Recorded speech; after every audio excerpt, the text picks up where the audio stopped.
In the last video, we were discussing the problems that are created due to unemployment. So, in this video, also, we'll continue that.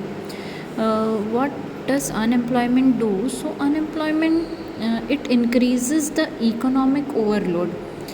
The dependence of the unemployed people on the employed people increases, and the quality of the life of an individual who does not work, who is unemployed, will gradually decrease or will get affected.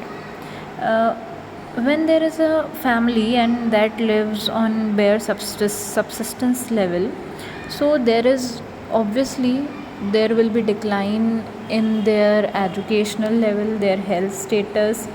They may withdraw their children from schooling, they may not be able to provide basic facilities to the people. So being employed is important in order to take care of yourself as well as your family.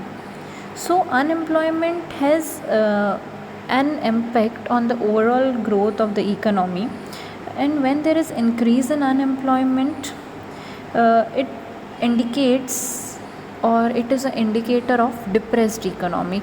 If in a country the number of unemployed people are more, it shows that that particular country has a depressed economy. It also wastes resources. There are large number of people but they do not earn anything, they are not productive, so obviously it is wastage of the human resource. And if people cannot be used as a resource, they naturally appear to be a liability to the economy. In case of India, if we see, the unemployment rate is low according to the statistical data. A large number of people represented with low income and productivity are counted to be employed.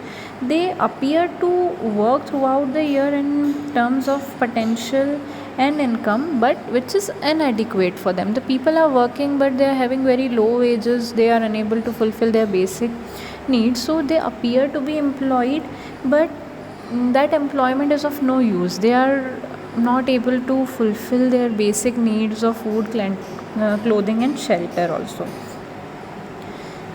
So the work they are pursuing seems to be forced upon them. They are just like doing forced labor, and may therefore want other work of their choice, but they are unable to get that work. Now those people who belong to the poor families, they cannot sit idle. They have no choices, they just have to work. Whichever work they get, they will have to engage themselves in that particular work in order to earn something, so as they can have some money in their hand.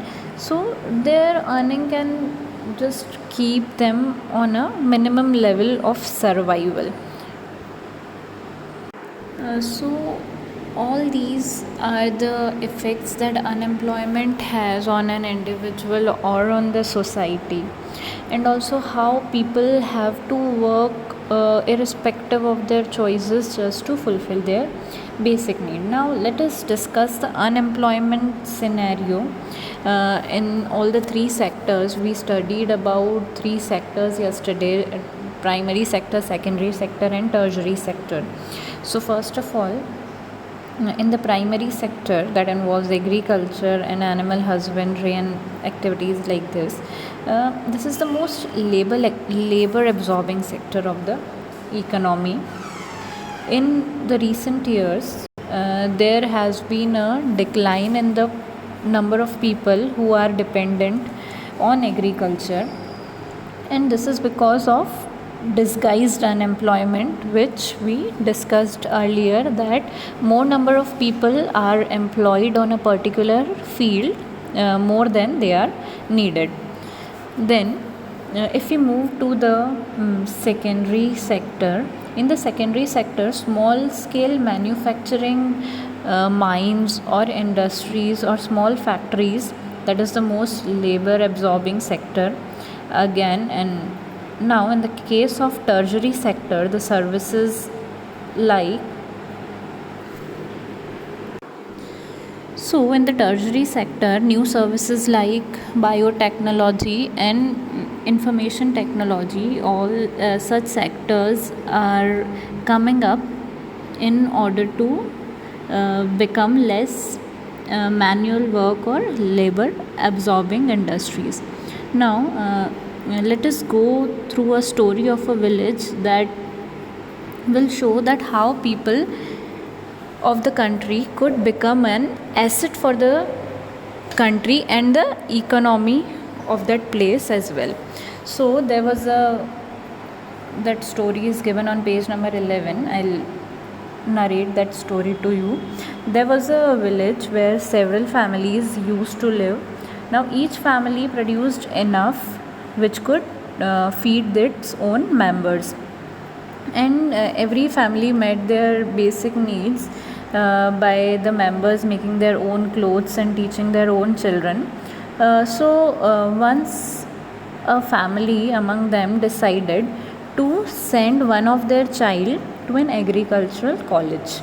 So that boy got an admission in the agriculture college, and after some time he got a degree in agro engineering, and he again came back to the village.